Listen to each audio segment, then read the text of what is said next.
नमस्कार विद्यार्थी मित्रांनो, हा व्हिडिओ खास FY BCom वर्गातील विद्यार्थ्यांसाठी असणार आहे. या व्हिडिओमध्ये आपण रॉयल्टी अकाउंटिंगचा एक सॉल्व प्रॉब्लेम कसा केला जातो प्रॉब्लेम सॉल्व करून घेणार आहोत. याच्या अगोदर मी एक रॉयल्टी अकाउंटवर व्हिडिओ बनवला होता. त्याच्यामध्ये आपण रॉयल्टी अकाउंटिंगची थेरी, शॉर्ट वर्किंग, त्याच्यानंतर रॉयल्टी म्हणजे काय, टेनंट म्हणजे कोण, लेसी म्हणजे कोण, लँडलॉर्ड म्हणजे कोण, ह्या सगळ्या कन्सेप्ट समजून घेतलेल्या आहेत. त्यामुळे ह्या व्हिडिओमध्ये मी प्रॉपर प्रॉब्लेम कसा सोडून दिला जातो रॉयल्टी अकाउंटिंगचा आणि लेजर्स कसे बनवले जातात, रॉयल्टी अकाउंटिंग कसं बनवलं जातं, शॉर्ट वर्किंग अकाउंटिंग कसं बनवलं जातं, प्रॉफिट अँड लॉस अकाउंट कसं बनवलं जातं, ह्या गोष्टी आपण शिकणार आहोत. त्यामुळे हा व्हिडिओ विद्यार्थी मित्रांनो अतिशय महत्त्वाचा असणार आहे. हा व्हिडिओ शेवटपर्यंत बघा, तुम्हाला हा प्रॉब्लेम नक्कीच समजेल. परीक्षेला तुम्हाला 15 मार्काला हा प्रॉब्लेम येणार आहे, त्यामुळे शेवटपर्यंत व्हिडिओ बघा. पहा, मी या ठिकाणी एक रॉयल्टी अकाउंटिंगचा प्रॉब्लेम लिहिलेला आहे. तो मी रीड करतो आणि तो कसा सॉल्व करायचा ते तुम्हाला समजून सांगतो. ए limited took a mine on lease. या वाक्याचा अर्थ काय आहे? ए लिमिटेड ही एक कंपनी आहे. ए लिमिटेडनी एक माइन म्हणजे खाण घेतलेली आहे. लीज म्हणजे भाड्याने, from the landlord of B limited. Landlord म्हणजे त्या खाणीचा मालक कोण आहे? B limited. आता ह्या रॉयल्टी कॉन्ट्रॅक्टमध्ये दोन पार्टी आहेत, ए लिमिटेड आणि बी लिमिटेड. तर ही ए लिमिटेड जी आहे ती आहे टेनंट आणि बी लिमिटेड आहे तो आहे लँडलॉर्ड. परीक्षेला आपल्याला शक्यतो टेनंटच्या पुस्तकात म्हणजे ए लिमिटेडच्या पुस्तकात general entries and ledger posting करा असं विचारलं जातं. आता परत वाचतो. A limited took a mine on lease from landlord B limited. A लिमिटेडने बी लिमिटेडकडून एक खाण भाड्याने म्हणजे लीजने घेतलेली आहे. For the period of 10 years. किती वर्षासाठी घेतलेली आहे? 10 वर्षासाठी. काही महत्त्वाच्या वर्ड असणार आहे, शब्द असणार आहे, त्याला मी अंडरलाईन करतच जाईल. बिगिनिंग फ्रॉम 1 जानेवारी 2016. 10 वर्षासाठी घेतली. कधीपासून? 1 जानेवारी 2016 पासून. The terms of lease are as follows. म्हणजे लीज घेत असताना काही त्यांच्यामध्ये कॉन्ट्रॅक्ट झाले, त्याला रॉयल्टी कॉन्ट्रॅक्ट असं म्हटलं जातं. आणि त्या रॉयल्टी कॉन्ट्रॅक्टमधल्या टर्म्स काय असणार आहेत त्या खालीलप्रमाणे आहेत असं त्यांनी सांगितलेलं आहे. तर कोणत्या टर्मवर माइन भाड्याने घेतलेले आहे, खाण भाड्याने घेतलेले आहे ते बघूया. फर्स्ट टर्म आहे to pay minimum rent of ₹32,000 per annum. आता हे मिनिमम रेंट काय कन्सेप्ट असते मी तुम्हाला सांगितले होतं. काय करायचं? मिनिमम रेंट पेड करायचं किती हजार? 32,000 पर ॲनम म्हणजे प्रति वर्ष. त्याच्यानंतर नेक्स्ट टर्म आहे each year excess of minimum rent. म्हणजे एखाद्या वर्षी जर मिनिमम रेंट एक्सेस असेल ओव्हर द ॲक्च्युअल रॉयल्टी, म्हणजे रॉयल्टीपेक्षा मिनिमम रेंट जर एक्सेस असेल म्हणजेच त्या ठिकाणी शॉर्ट वर्किंग असेल. शॉर्ट वर्किंगलाच आपण साध्या सरळ सोप्या भाषेत लॉस असं म्हणतो. म्हणजे लॉस असेल तर तो रिकवर्ड केला जातो. काय सांगितलं? Can be recovered during the next 2 years. कधी रिकवर केला जातो आहे? Next 2 years. म्हणजे एखाद्या वर्षी जर लॉस झाला, म्हणजे पहिल्या वर्षी लॉस झाला तर तो दुसऱ्या आणि तिसऱ्या वर्षापर्यंत तुम्हाला रिकवर करता येतो आहे. दुसऱ्या वर्षी लॉस झाला तर तिसऱ्या आणि चौथ्या वर्षापर्यंत रिकवर करता येतो आहे. त्याच्यानंतर तिसऱ्या वर्षी लॉस झाला तर चौथ्या आणि 5व्या वर्षापर्यंत तो रिकवर करता येतो. असा नेक्स्ट 2 years पर्यंत तो रिकवर करता येतो असं त्यांनी सांगितलेलं आहे. थर्ड जी टर्म आहे in any years due to accident. म्हणजे एखाद्या वर्षी जर ॲक्सिडंटमुळे ऑर स्ट्राईक म्हणजे थोडक्यात बंद किंवा लॉकआउट मुळे the actual royalty is less than minimum rent. म्हणजे ॲक्च्युअल रॉयल्टी जर मिनिमम रेंटपेक्षा जर कमी असेल it is to be reduce by 25% for that year. म्हणजे तुम्हाला मिनिमम रेंट कमी करावं लागेल. किती टक्के? 25%. आणि नेक्स्ट नंबर लास्ट इन्फॉर्मेशन आहे royalty is to be calculate.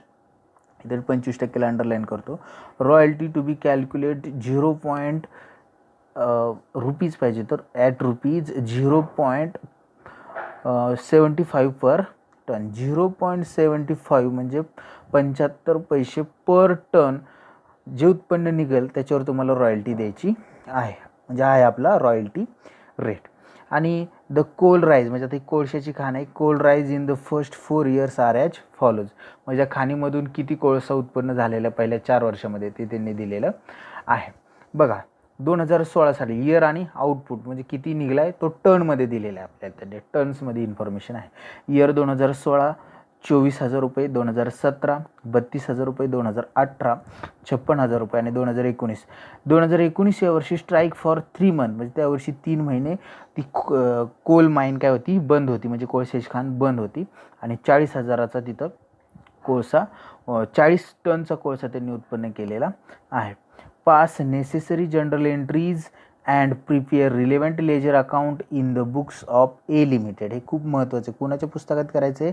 A limited. A limited आपला कोणी मी मगाशी सांगितलं होतं टेनंट. Tenants means Lacey. त्याने तेच म्हणले दॅट इज लेसी म्हणजे भाडेकरू. Minimum rent account is not required, म्हणजे तुम्ही मिनिमम रेंट अकाउंट बनवलं नाही तरी चालेल. मित्रांनो, आता आपल्याला हे सगळं करण्यासाठी एक रॉयल्टी टेबल बनवावा लागतो. तो कसा बनवला जाता तो पाहूया. पहा मित्रांनो, in the books of A limited, म्हणजे आपल्याला एक रॉयल्टी टेबल बनवायचं. कोणाच्या पुस्तकात? ए लिमिटेड. ए लिमिटेड कोण आहे? लेसी. त्याच्या पुस्तकात रॉयल्टीचा टेबल बनवायचा आहे. त्याला रॉयल्टी टेबल म्हटलं जातं किंवा वर्किंग टेबल असं देखील म्हटलं जातं. याच्यामध्ये एक 8 कॉलम तुम्हाला तयार करावं लागतात. पहिला कॉलम आहे इयर्स, दुसरा कॉलम आहे आउटपुट, तिसरा royalty rate at ₹0.75, minimum rent, amount payable, short working recovered and short working not recovered. अशा पद्धतीने कॉलम बनावं लागणार आहेत. पहा मित्रांनो, आपल्याला 4 वर्षाची इन्फॉर्मेशन दिली, 2016, 17, 18 आणि 19. या वर्षीचं आउटपुट हे मी प्रॉब्लेममधूनच घेतलेलं आहे, जे आपल्याला या ठिकाणी दिलेलं आहे प्रॉब्लेममध्ये. 24,000, 32,000, 56,000 आणि 40,000 या ठिकाणी आउटपुट दिले, तेच मी घेतलेलं आहे आणि तेच या ठिकाणी लिहिलेलं आहे. पहा, आउटपुट 24,000, 32,000, 56,000 आणि 40,000. 2016चे 24, 17चं 32, 18चं 56 आणि 2019चं 40,000 रुपये आहे.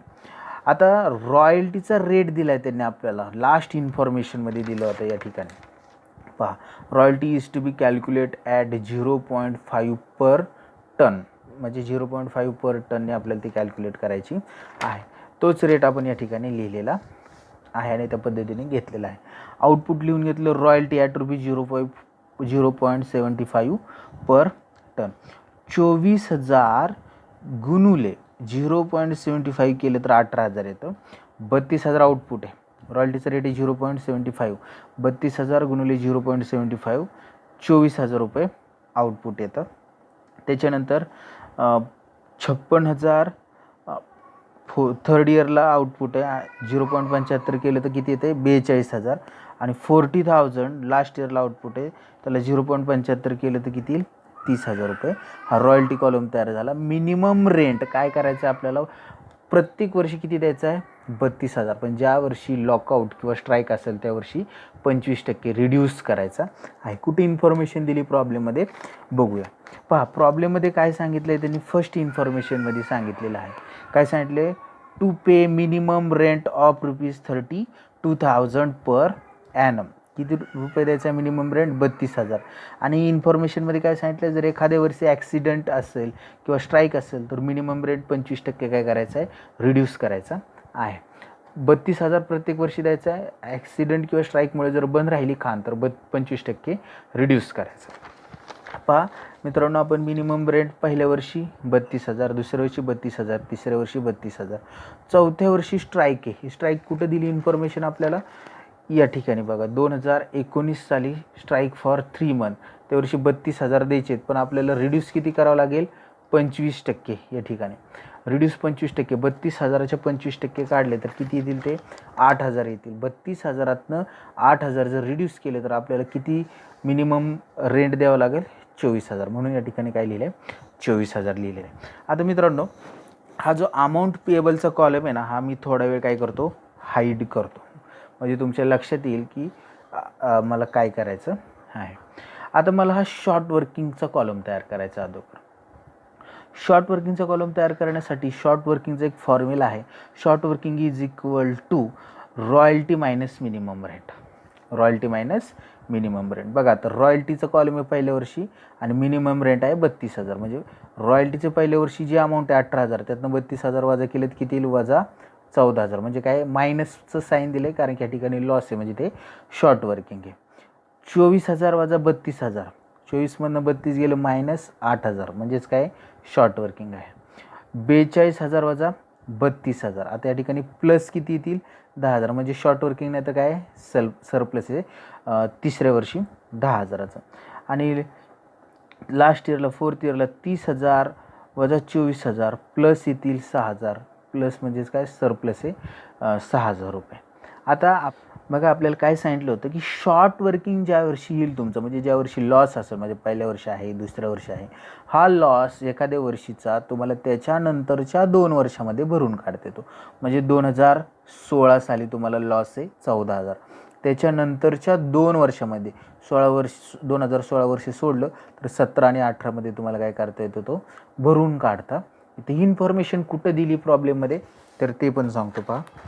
ही इन्फॉर्मेशन आपल्याला दिलेली आहे पहा. 2 नंबरची जी इन्फॉर्मेशन आहे each year excess of minimum rent over the actual royalty can be recovered during the next 2 years. म्हणजे एखाद्या वर्षी जर काय असेल लॉस असेल किंवा शॉर्ट वर्किंग असेल तर ते त्याच्यानंतरच्या 2 वर्षामध्ये रिकवर करता येते. तेच करायचं आपल्याला. पहा काय करायचं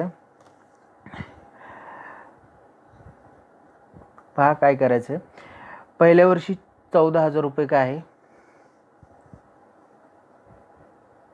काय करायचं पहिल्या वर्षी 14,000 रुपये शॉर्ट वर्किंग हे त्याच्यानंतरच्या 2 वर्षात म्हणजे पहिल्या वर्षी 2016 नंतरची 2 वर्षे 17 आणि 18 या वर्षी 2018 या वर्षी प्लसमध्ये म्हणजे सरप्लस आहे 10,000 आणि त्या ठिकाणी आपण रिकवर्ड करू शकतो हे 14,000. पण 14,000 पूर्ण रिकवर्ड होणार नाही. किती होतील फक्त 10,000 कारण की 10,000 सरप्लस आहे.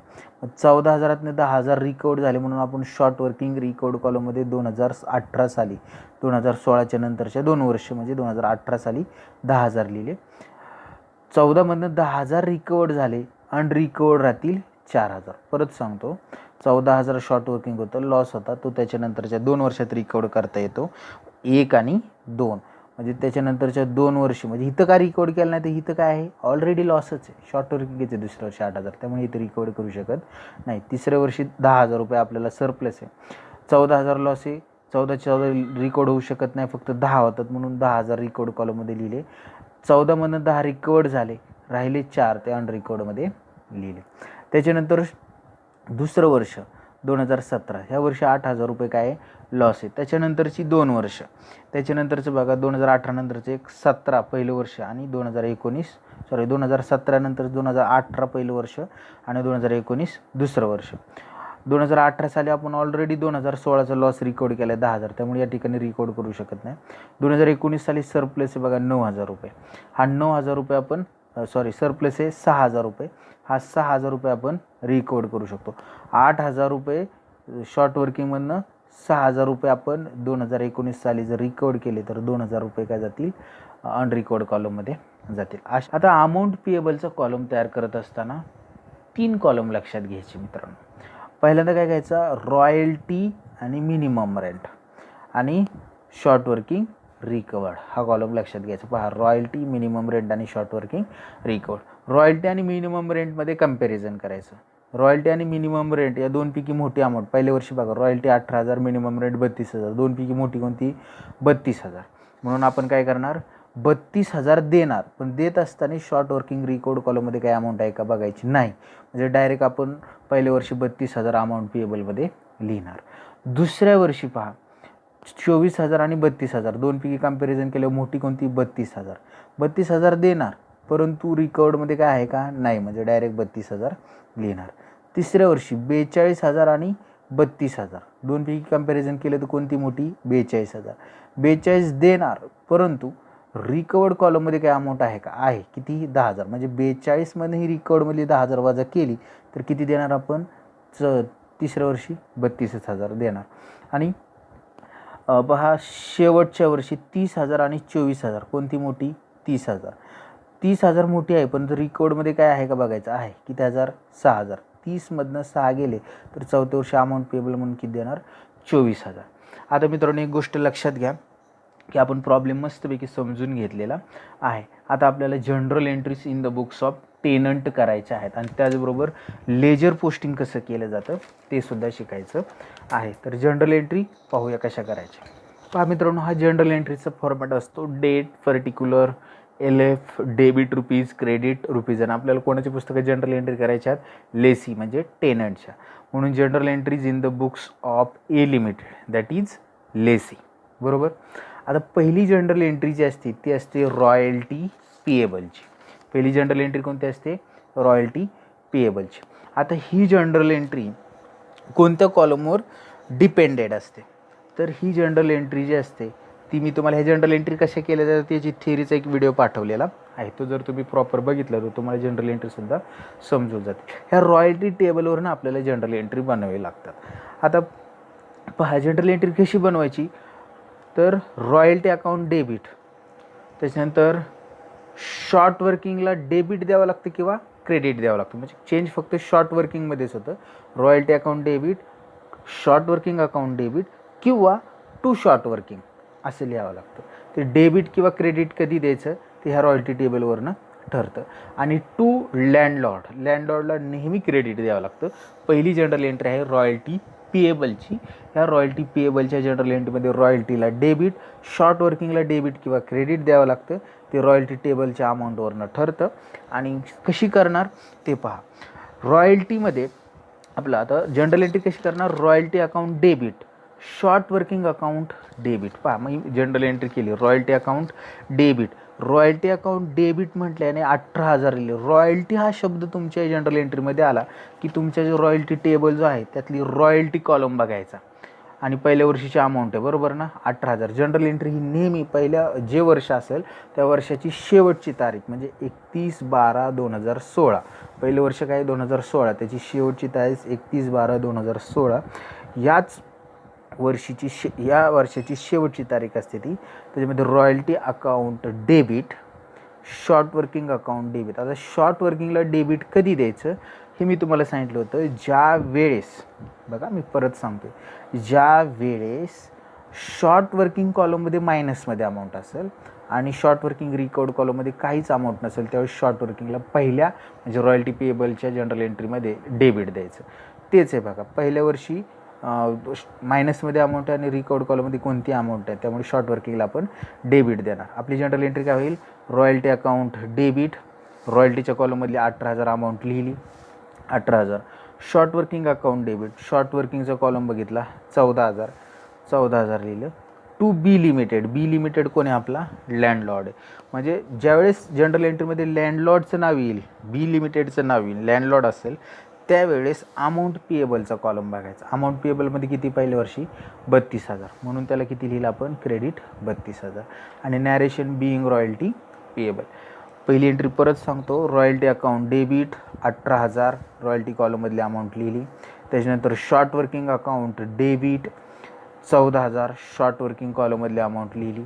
त्याच्यानंतर to B limited account 32,000. Amount पेएबलमध्ये पहा बी लिमिटेडला पहिल्या वर्षी किती? 32,000. ती अमाऊंट लिहिली. आता दुसरी जनरल एंट्री असते ती असते रॉयल्टी पेडची. मित्रांनो रॉयल्टी पेडची ही जनरल एंट्री कधीही चेंज होत नाही. जर चेकद्वारे केली तर बँकला क्रेडिट आणि कॅश दिली तर कॅशला क्रेडिट येतं. पहा आणि ज्याला देणार आहे त्याला डेबिट. कोणाला देतो आपण? लँडलॉर्डला. म्हणून लँडलॉर्डला काय असणार आहे? डेबिट असणार. म्हणून B limited account debit to bank oblique cash. म्हणजे दोन्ही फॉर्ममध्ये देऊ शकतो म्हणून दोन्ही लिहिलेलं आहे मी. कॅश आणि मी सांगितलं तुम्हाला जनरल एंट्रीमध्ये जेव्हा लँडलॉर्ड म्हणजे बीचं नाव येईल, बी आपला लँडलॉर्ड आहे, बी येईल त्यावेळेस अमाऊंट पेएबलचा पहिल्या वर्षी किती आहे? Amount payable 32,000. तो 32,000 अमाऊंट लिहायची बघा. B limited account debit 32,000 to bank account 32,000. संपलं. आणि नॅरेशन बिईंग रॉयल्टी पेड. पहा विद्यार्थी मित्रांनो आता तिसरी जनरल एंट्री जी असते ती रॉयल्टी ट्रान्सफरची असते. रॉयल्टी ट्रान्सफर कुठं करतो? प्रॉफिट अँड लॉसच्या डेबिट साईडला. पण profit and loss account debit to royalty account. आता या ठिकाणी शॉर्ट वर्किंगला क्रेडिट दिलं जातं. पण कधी दिलं जातं? ज्यावेळेस तुमच्या शेवटच्या कॉलममध्ये अमाऊंट असेल त्यावेळेस. पण या ठिकाणी शेवटच्या कॉलममध्ये अमाऊंट नाही. शॉर्ट वर्किंग नॉट रिकवर्ड या कॉलममध्ये अमाऊंट असेल त्यावेळेस. पण या ठिकाणी ती अमाऊंट नाही त्यामुळे आपण ते क्रेडिट देणार नाही. मग आता या ठिकाणी रॉयल्टी हा शब्द आलेला आहे. रॉयल्टी पहिल्या वर्षी किती आहे पहा? 18,000 रुपये रॉयल्टी. म्हणून आपण लिहिले 18,000 क्रेडिटला, तेच प्रॉफिट अँड लॉसच्या डेबिटला सुद्धा किती 18,000. आता मित्रांनो समजून घेऊया की जे आपण जनरल एंट्रीज केल्या त्या जनरल एंट्रीजचं लेजर पोस्टिंग कसं केलं जातं. पहिली जनरल एंट्री बघा काय केली ती पहिल्या वर्षीचं royalty account debit, short working account debit to B limited account. म्हणजे काय की याच्या रॉयल्टी अकाउंटच्या डेबिट साईडला आणि शॉर्ट वर्किंग अकाउंटच्या डेबिट साईडला आपल्याला बी लिमिटेड लिहावं लागेल. पहा मी अकाउंट तयार केलेलं आहे. पहा रॉयल्टी अकाउंट बरोबर. रॉयल्टी अकाउंटच्या डेबिट साईडला 31/12/2016ला टू बी लिमिटेड म्हणजे ज्याला क्रेडिट आहे कोणाच्या डेबिटला लिहायचं रॉयल्टीच्या डेबिटला लिहायचं टू बी लिमिटेड म्हणून रॉयल्टी अकाउंटच्या डेबिट साईडला टू बी लिमिटेड 18,000. त्याच्यानंतर शॉर्ट वर्किंगच्या सुद्धा डेबिट साईडला 31/12 शॉर्ट वर्किंग अकाउंट आहे 31/12/2016 टू बी लिमिटेड 14,000 अमाऊंट आहे 14,000 लिहिले. आणि शेवटी काय बी लिमिटेडच्या पुस्तकात क्रेडिट साईडला लिहावं. बी लिमिटेडला क्रेडिट आहे ना इथं त्याच्या क्रेडिट साईडला लिहावं लागेल रॉयल्टी आणि शॉर्ट वर्किंग. म्हणून बी लिमिटेडच्या पुस्तकात आपण बघा 31/12/2016ला बाय रॉयल्टी अकाउंट 18,000 आणि बाय शॉर्ट वर्किंग अकाउंट 14,000 असं लिहिलेलं आहे. पहिल्या जनरल एंट्रीचं पोस्टिंग करून घेतलं. दुसरी एंट्री काय सांगते B limited account debit 32,000 to bank account 32,000. आता पहा बी लिमिटेडच्या डेबिट साईडला म्हणजे बी लिमिटेड अकाउंट जे असेल त्याच्या डेबिट साईडला लिहावं लागेल टू बँक. बी लिमिटेडमध्ये बघा बी लिमिटेड जे अकाउंट आहे त्याच्या डेबिट साईडला 31/12/2016ला टू बँक किती अमाऊंट लिहिणार 32,000 दिली तीच लिहिणार इथं 32,000. आणि बँकच्या क्रेडिटला लिहिणार परंतु बँक आपल्याकडे तयार केलेली नाही ती लेजर त्यामुळे ती पोस्टिंग होणार नाही. डायरेक्ट तिसरी entry profit and loss account debit to royalty. Profit and loss अकाउंटच्या डेबिट साईडला टू रॉयल्टी लिहावं लागेल. म्हणून बघा 31/12 इथं प्रॉफिट अँड लॉस अकाउंट तयार केले मी त्याच्या डेबिट साईडला ही डेबिट साईड आहे 31/12/2016 टू रॉयल्टी अकाउंट 18,000 आणि रॉयल्टीच्या क्रेडिट साईडला लिहावं लागेल to profit and loss account. म्हणून रॉयल्टी अकाउंटच्या 31/12/2016 रॉयल्टी अकाउंटच्या क्रेडिट साईडला by profit and loss account 18,000. पहिल्या वर्षीच्या तिन्ही जनरल एंट्रीचं आपण काय केलं लेजर पोस्टिंग करून घेतलं. आणि काय करायचं आता हे अकाउंट क्लोज करायचे. बघा इकडं 18,000 होते तेच 18,000 क्लोज करताना आपण क्लोजचं साईन दिलं 18,000 लिहिले. इकडं 18,000 आहेत क्लोजचं साईन दिलं 18,000 लिहिले बरोबर. शॉर्ट वर्किंगला पहा शॉर्ट वर्किंगला डेबिटला 14,000 होते 14,000 लिहिले. क्रेडिटला कोणतीच अमाऊंट नव्हती हेच 14 इकडे लिहिले 14,000 टोटलमध्ये आणि फरक इकडं कोणताच नव्हता त्यामुळे 14,000 काय आला बॅलन्स आला तो 31/12/2016चा आहे. त्याला म्हणलं बाय बॅलन्स कॅरीड डाऊन. कुठनं आले 14,000 इकडं 14,000 होते तेच टोटल करून 14,000 लिहिले. ही साईड मोठी डेबिट म्हणून ती त्याची टोटल क्रेडिटला लिहिली 14,000 आणि इकडं कोणतीच टोटल नव्हती. आता मी क्लोज केल्यामुळे तुम्हाला इथे 14,000 दिसतात कोणतीच टोटल नव्हती.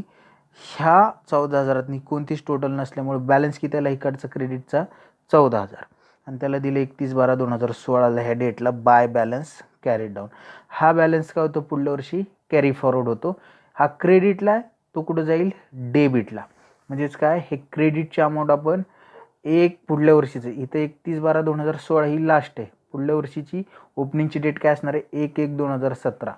हा कॅरीड डाऊन आहे क्लोजिंग बॅलन्स इकडं आपण ओपनिंग म्हणणार टू बॅलन्स ब्रॉट डाऊन. इकडचं 14,000 इथं ओपनिंगला लिहिला 14,000. हे शॉर्ट वर्किंगचं अकाउंट एक क्लोज केलं. त्याच्यानंतर आपण काय क्लोज करणार मित्रांनो बी लिमिटेड अकाउंट. बघा बी लिमिटेडची डेबिट साईड आहे 32,000 आणि क्लोज केलं. इकडं क्रेडिट साईडला सुद्धा 18 आणि 14 किती झाले 32,000 आणि क्लोज केलं. पहिल्या वर्षीचे लेजर तयार केले ते लेजर पण क्लोज केले. आता दुसरे वर्ष आपलं रॉयल्टी टेबलमध्ये किती पहा 2017 हे दुसरं वर्ष. दुसऱ्या वर्षीची पहिली एंट्री काय असणार आहे आपली रॉयल्टी पेएबलची पहिली एंट्री असणार आहे. रॉयल्टी पेएबलची जनरल एंट्री जर मायनसमध्ये अमाऊंट असेल या ठिकाणी, दुसऱ्या वर्षी पहा मायनसमध्ये अमाऊंट आहे 2017ला, मायनसमध्ये रॉयल्टी टेबलमध्ये अमाऊंट आहे. जर मायनसमध्ये अमाऊंट असेल तर आपण काय करणार, त्या ठिकाणी शॉर्ट वर्किंगला डेबिट देणार आहे. इकडं कोणतीच अमाऊंट नसते म्हणून काय म्हणणार, रॉयल्टी अकाउंट डेबिट, रॉयल्टीचा कॉलम बघायचा 24,000. To short working account, short वर्किंगचा कॉलम बघायचा 8,000. टू बी लिमिटेड, बी लिमिटेडचा कॉलम बघायचा अमाऊंट पेएबलचा दुसऱ्या वर्षीचा 32,000. नॅरेशन बिईंग रॉयल्टी पेएबल, संपलं. त्याच्यानंतर दुसरी एंट्री कधीही चेंज होत नाही.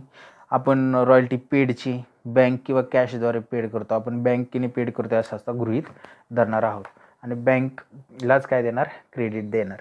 म्हणून काय, B limited account debit to bank account.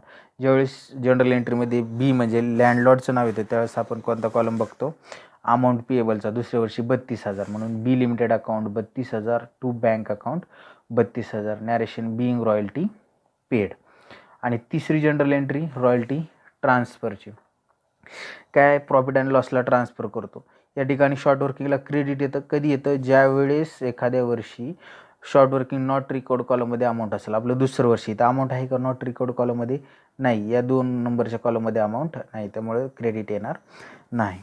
मग profit and loss account debit to royalty, रॉयल्टीचा कॉलम बघायचा, रॉयल्टी कॉलममध्ये किती अमाऊंट आहे दुसऱ्या वर्षी 24,000, तीच लिहायची क्रेडिट कॉलममध्ये 24 आणि तीच डेबिट कॉलममध्ये लिहायची 24. Narration being royalty transfer to profit and loss account.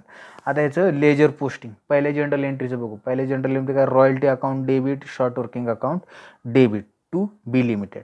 म्हणजे रॉयल्टी आणि शॉर्ट वर्किंगच्या डेबिट साईडला आपल्याला बी लिमिटेडचं नाव लिहावं लागेल. तेच लिहूया आपण. बघा रॉयल्टी अकाउंटच्या डेबिट साईडला किती, 2017 वर्ष 31/12/2017 टू बी लिमिटेड.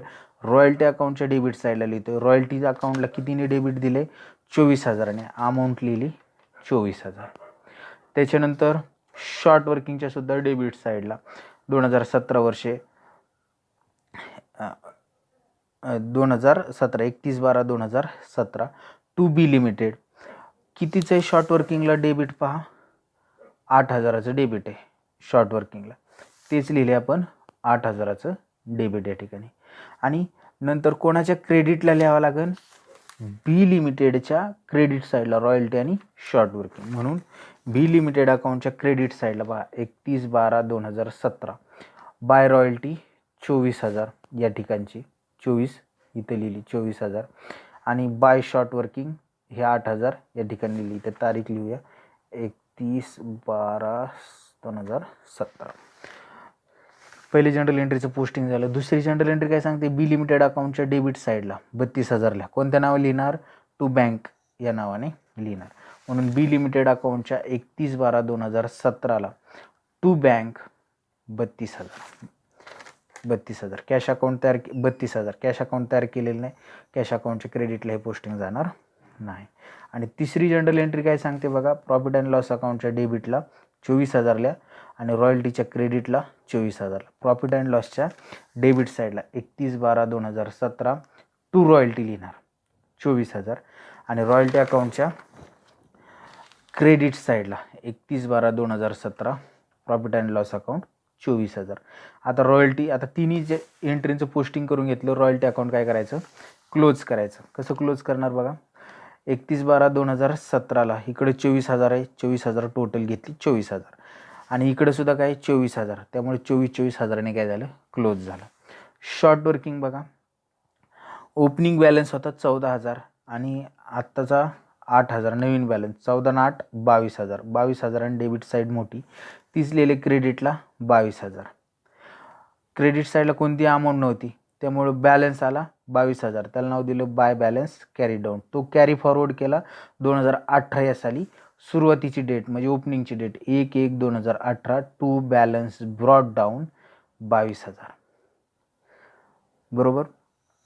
आणि आता तिसरा अकाउंट काय क्लोज करायचं, बी. आता हे जे तिसरं अकाउंट आहे बी लिमिटेड, हे 31/12/2017ला टू बँक 32,000, ते आपण ह्या पद्धतीने 32,000 इकडे क्लोज केलं डेबिटला. क्रेडिटला बघा 24 आणि 8 32, म्हणजे हे पण क्लोज झालं. आणि प्रॉफिट अँड लॉस हे शक्यतो क्लोज करण्याची आवश्यकता नसते, फक्त डेबिटलाच पोस्टिंग येतं. अशा पद्धतीने 2 वर्षाचे जनरल एंट्रीज आणि 2 वर्षाचे अकाउंट आपण तयार केलेले आहेत.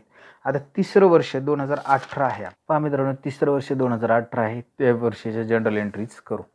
पहिली जनरल एंट्री असते रॉयल्टी पेएबलची. रॉयल्टी अकाउंट डेबिट आणि शॉर्ट वर्किंगला डेबिट कधी भेटतं? ज्यावेळेस शॉर्ट वर्किंग कॉलममध्ये मायनसमध्ये अमाऊंट असेल. आता तिसऱ्या वर्षी शॉर्ट वर्किंग कॉलममध्ये मायनसमध्ये अमाऊंट नाही, प्लसमध्ये अमाऊंट आहे आणि रिकॉर्ड कॉलममध्ये सुद्धा अमाऊंट आहे. आता इथे क्रेडिट द्यावं लागणार. आता बघा, पहिल्या जनरल एंट्रीमध्ये रॉयल्टी पेएबलची जी जनरल एंट्री असते त्याच्यामध्ये शॉर्ट वर्किंगला क्रेडिट कधी द्यायचं? ज्यावेळेस शॉर्ट वर्किंग कॉलममध्ये प्लसमध्ये अमाऊंट असेल आणि शॉर्ट वर्किंग रिकवर्ड कॉलममध्ये अमाऊंट असेल तर काय द्यायचं? शॉर्ट वर्किंगला क्रेडिट द्यायचं. तेच करणार आपण तिसऱ्या वर्षीच्या पहिल्या जनरल एंट्रीमध्ये रॉयल्टी पेएबलच्या. रॉयल्टी अकाउंट डेबिट, रॉयल्टीचा कॉलम बघायचा. तिसऱ्या वर्षी किती? 42,000. बरोबर, ती 42,000 लिहिली. 42,000. To short working account, short working रिकवर्डचा कॉलम बघायचा. किती? 10,000. ती लिहिले 10,000 क्रेडिट कॉलममध्ये. आणि टू बी लिमिटेड अकाउंट, म्हणजे बी लिमिटेड म्हणल्यावर अमाऊंट पेएबलचा कॉलम बघायचा. तिसऱ्या वर्षी किती? 32,000. 32,000. Narration being royalty payable. संपली. त्यानंतर मी सांगितलं होतं दुसरी जनरल एंट्री कधी चेंज होत नाही. बी लिमिटेड अकाउंट डेबिट म्हणजे landlord account debit to bank. B लिमिटेडचं नाव आलं म्हणजे अमाऊंट पेएबलचा कॉलम बघायचा. तिसऱ्या वर्षी किती? 32,000. 32,000 to bank 32,000. Narration being royalty paid. त्याच्यानंतर तिसरी रॉयल्टी ट्रान्सफरची journal entry. Profit and loss account debit to royalty normal होते, परंतु जर नॉट रिकवर्ड कॉलममध्ये म्हणजे ह्या कॉलममध्ये जर अमाऊंट असेल, तिसऱ्या वर्षी अमाऊंट आहे बघा 4,000 रुपये नॉट रिकवर्ड कॉलममध्ये इथं, तर आपल्याला त्या ठिकाणी शॉर्ट वर्किंगला क्रेडिट द्यावं लागतं. म्हणून आपण जनरल एंट्री काय करणार? Profit and loss account debit to royalty account to short working account. रॉयल्टीला किती हे करणार? 42,000चं काय देणार? क्रेडिट देणार. आणि शॉर्ट वर्किंगला किती? 4,000. Royalty account 42,000, short working 4,000. 42 आणि 4 46,000 प्रॉफिट अँड लॉसला काय देणार? डेबिट देणार. आणि नॅरेशन लिहिणार being royalty payable, being royalty transfer to profit and loss account. आता याचं लेजर पोस्टिंग कसं करणार ते पहा. पहिल्या जनरल एंट्रीचं करूया.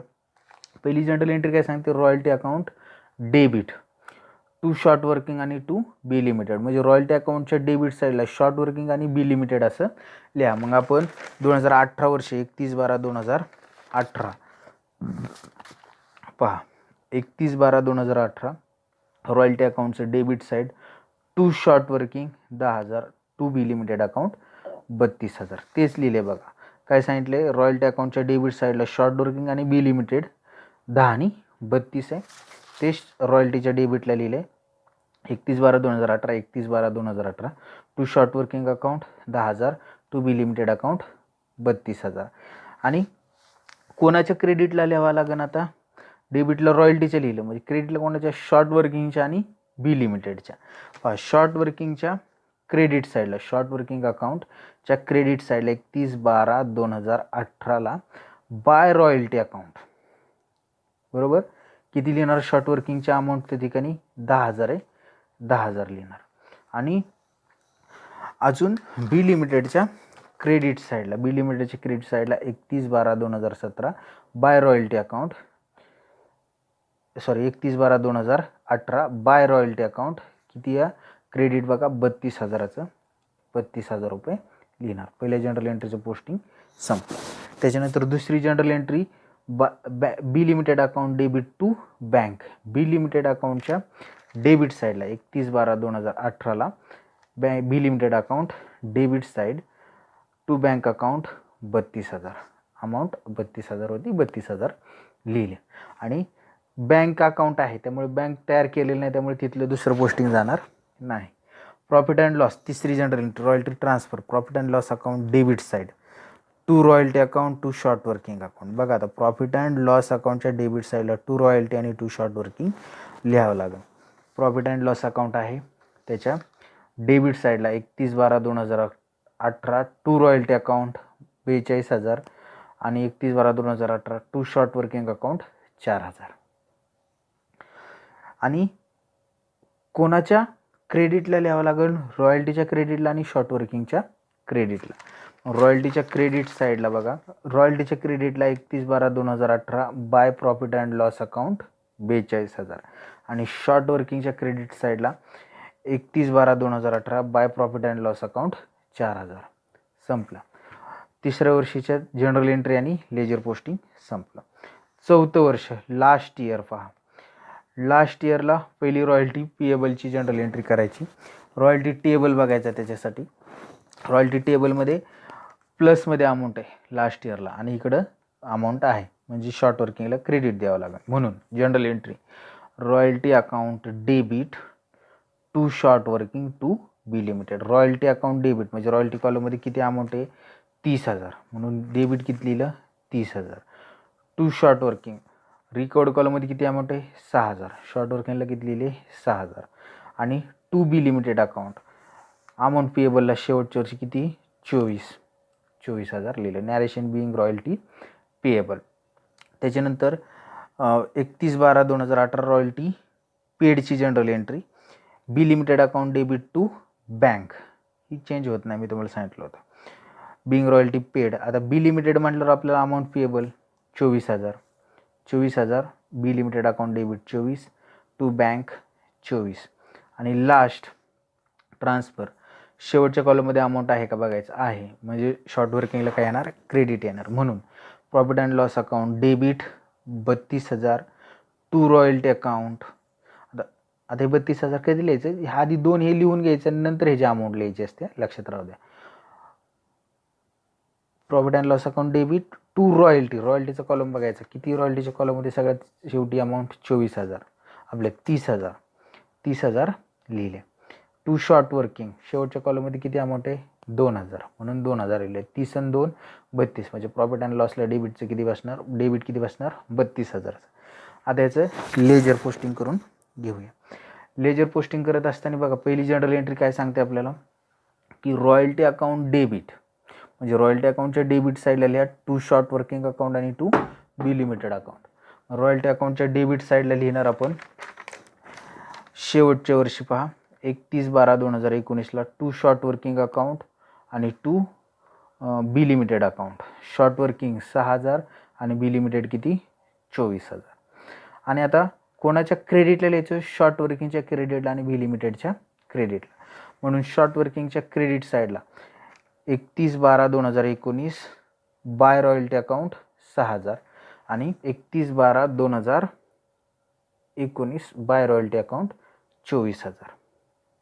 पहिली जनरल एंट्रीचं पोस्टिंग झालं. दुसरी जनरल एंट्री काय सांगते पहा, B limited account debit to bank. B लिमिटेडच्या डेबिट साईडला लिहा. बी लिमिटेड अकाउंटच्या डेबिट साईडला 31/12/2019ला to bank 24,000.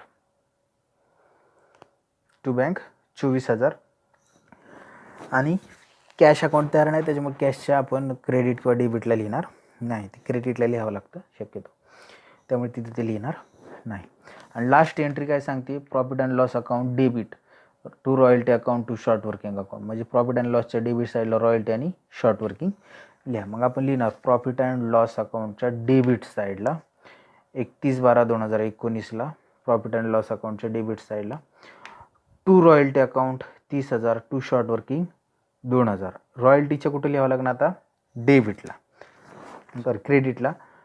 31/12/2019 by profit and loss account 30,000 आणि शॉर्ट वर्किंगच्या सुद्धा क्रेडिटला 31/12/2019 by profit and loss account 2,000.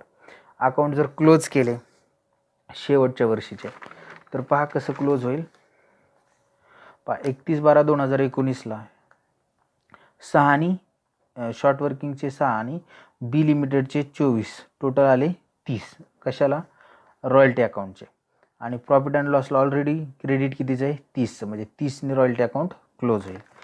Short working account बघा, आता 8,000 तिकडचा हे क्लोज झालं होतं. डेबिटला पण 8,000 लिहिले होते. क्रेडिट साईडला बघा 6 आणि 2 8 म्हणजे 8नी क्लोज होईल. हे जरासं मी तुम्हाला सांगितलं असं मला वाटतं, सांगितले बरोबर. आणि बी लिमिटेड बघा 31/12/2019ला 24,000 होता बॅलन्स, तोच घेतला 24. आणि बाय रॉयल्टी इकडं 24,000 होते. 24,24,24नी क्लोज आहे. नाही प्रॉफिट अँड लॉस काही क्लोज करायची गरज नाही, फक्त पोस्टिंग करावं लागतं. अशा पद्धतीने मित्रांनो आपल्याला रॉयल्टी अकाउंटमध्ये जनरल एंट्रीज टेनंटच्या पुस्तकात आणि लेजर अकाउंट कसे तयार केले जातात ते पाहिलं. जरासं व्हिडिओ परत 1-2दा बघितलं तर तुमच्या लक्षात येईल, प्रॅक्टिस केली तर अजून तुमच्या लक्षात येईल. मित्रांनो व्हिडिओ कसा वाटला कमेंटमध्ये सांगा. व्हिडिओला लाईक करा, शेअर करा आणि चॅनलला सबस्क्राईब करायला विसरू नका. थँक्यू मित्रांनो.